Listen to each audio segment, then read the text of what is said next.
गाडगीळ आणि sons limited 1832 पासून। पाण्यासाठी तडफडणारा परिसर अशी मराठवाड्याची ओळख होती, पण यावेळी ढगफुटी झाल्यासारखा पाऊस झालाय। अक्षरशः जलप्रलयाचा भूकंप आलेला आहे आणि तशी दृश्य मराठवाड्याच्या जिल्ह्यांमध्ये दिसताय। शेतात छातीपर्यंत पाणी साचलेलं आहे। पाहूया त्यावरचा हा रिपोर्ट।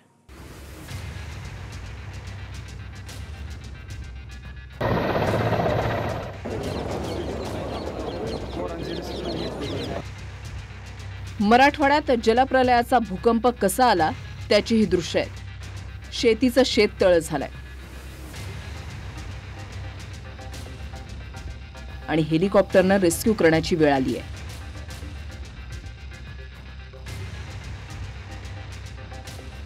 जालन्याच्या वाकोळणी गावात एकाही शेतामध्ये पीक शिल्लक राहिलेलं नाही। शेतात कमरेपर्यंत पाणी आहे, त्यामुळे एकरी 50,000 रुपये खर्चून लावलेलं सोयाबीन उद्ध्वस्त झालंय।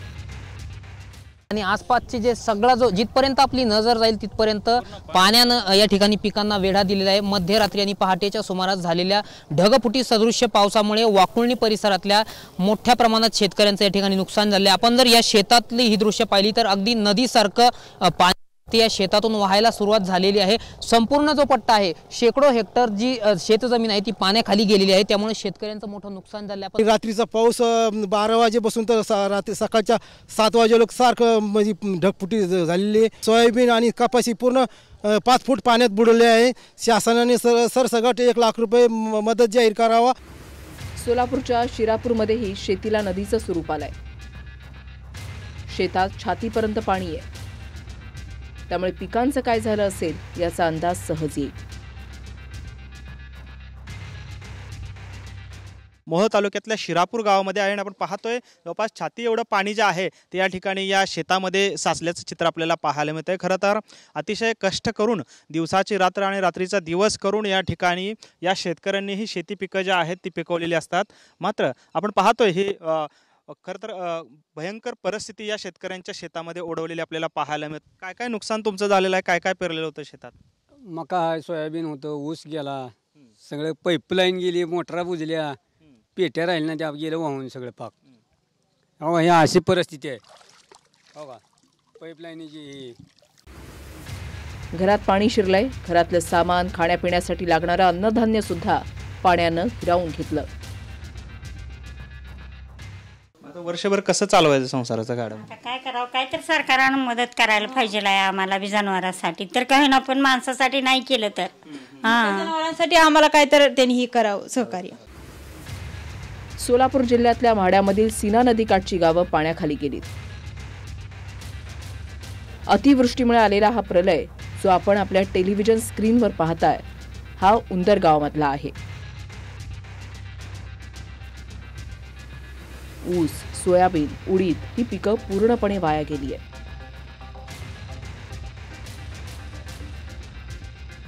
सीना नदीकाठच्या शेतकऱ्यांचं अतोनात नुकसान झालंय आणि त्याचाच हे नमुना प्रात्यक्षिक जे आहे ते शासनापुढे TV9 ठेवतोय। आपण जर पाहिलं तर उभ्या उसामध्ये थेट जे आहे ते पाणी आल्याचं पाहायला मिळतंय। खाली 900 फूट अंतरावर नदी आहे। बर, हिथं एवढं पाणी नदी तर 10 हितनं फिरल्यापेक्षा 25 फूट पाणी खाली खोल आहे। इथं मका पाण्यात गेले, ऊस हे नदीकडचा ऊस आहे, इथं सोयाबीन, उडीद सगळं पाण्यात गेलाय। भरपूर नुकसान झालेलं आहे। शेतकऱ्याला हेक्टरी 50,000च्या पुढीच मदत मिळायला पाहिजे।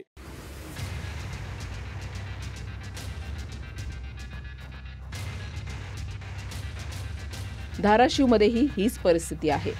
पुराच्या पाण्यानं शेवगावला वेढा घातलाय, त्यामुळे आवश्यक सामानानं ट्रॅक्टरच्या मदतीनं ग्रामस्थ सुरक्षित स्थळी जात आहेत। परांडा तालुक्यामध्ये आपण पाहतो की शेळगाव गावाच्या बाजूला सीना कोळेगावच्या दिशेने जाणारा पाण्याचा विसर्ग जो आहे आपण पाहतोय की साठवण तलावामधून मोठ्या प्रमाणावरती नदीपात्रामध्ये होतोय। त्यामुळे शेळगाव असेल, त्याचबरोबर पांढरेवाडी आजूबाजूची गावं जी आहेत संपूर्णतः पाण्यानं वेढलेली आपल्याला पाहायला मिळतात। सध्या आपण पाहतोय की शेळगाव गावाच्या चारही बाजूला आपल्याला पाण्याची स्थिती आपल्याला पाहायला मिळते। जिल्हा परिषद शाळा असेल, त्याचबरोबर इथला हायस्कूल असेल, मंदिर असतील, स्मशानभूमी संपूर्ण आपण पाहतोय की चारही बाजूने पाण्याखाली गेलेलं पाहायला मिळतंय। शक्यतो आम्ही जेवढे जास्तीत जास्त नागरिक बाहेर काढण्याचा प्रयत्न करायचा आहे तेवढा केलेला आहे। किती लोक स्थलांतरित झालेत रात्री? जवळजवळ 100%, 70-80%, आणखी काय 5-10% लोक राहिलेले आहेत। धाराशिवच्याच चिंचपूर गावात पूरस्थितीमुळे घरात पाणी शिरल्यानं वृद्ध दाम्पत्याला अश्रू अनावर झाले। खाण्यापिण्याच्या वस्तू या पाण्यामध्ये भिजल्यानं या आजीच्या डोळ्यामध्ये अश्रू आले. आम्ही सगळे तुमच्या बरोबर आहोत, रडू नका. आता हे पहिल्यांदाच झाल्यामुळं तसं होत आहे, पण आता लवकरात लवकर मदत भेटली पाहिजे आपल्याला. भेटली पाहिजे. बर, का गोळ्या पण भिजल्या? सरच भिजला असं आणि काय. बर, तुम्हाला गोळ्या पण तुमच्या हे नाही करता आल्या? मराठवाड्यात आभाळ फाटल्याप्रमाणे पाऊस झालाय. आतापर्यंत महाराष्ट्रामध्ये 69 लाख हेक्टरवरील पिकांचं नुकसान झालंय.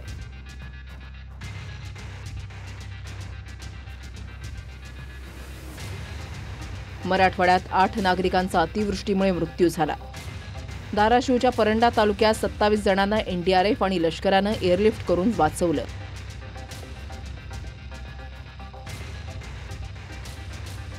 अहिल्यानगरमध्ये 465 नागरिकांना स्थलांतरित करण्यात आलं.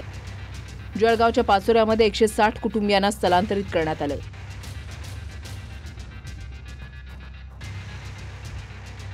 सरकारी आकडेवारीनुसार 72 जनावरं मृत आढळली आहेत, पण 500हून अधिक जनावरं वाहून गेल्याची शक्यता आहे. मराठवाड्याच्या 8 जिल्ह्यात 22 गावांचा संपर्क तुटलेला आहे.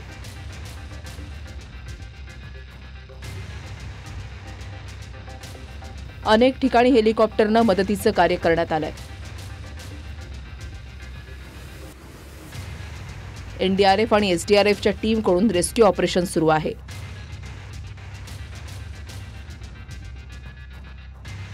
सोलापुरातल्या बार्शी, म्हाडा, मोहोळ तालुक्यात गावागावांमध्ये पूर आलाय. करमाळा तालुक्यातील संगोबा इथली ही हेलिकॉप्टरनं रेस्क्यू करतानाची दृश्य आहेत.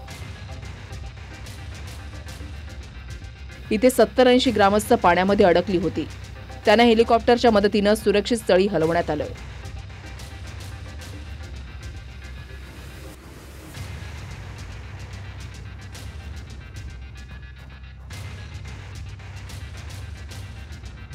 पण संध्याकाळी हेलिकॉप्टरनं बचाव कार्यात अडथळा आला. करमाळा तालुक्यात एनडीआरएफची टीम लाईफ जॅकेट घालून थर्माकोलच्या प्लेटवर बसवून नागरिकांचं रेस्क्यू करतायत.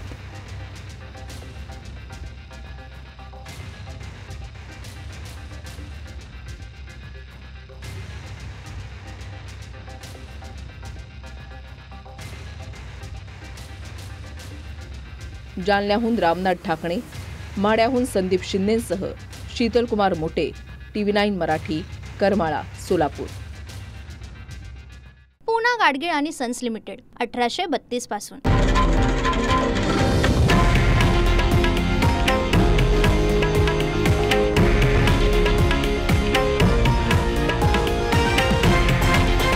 हे आहे देशातील नंबर 1 न्यूज नेटवर्क आणि आपण पाहत आहात TV9 मराठी, एकमेव.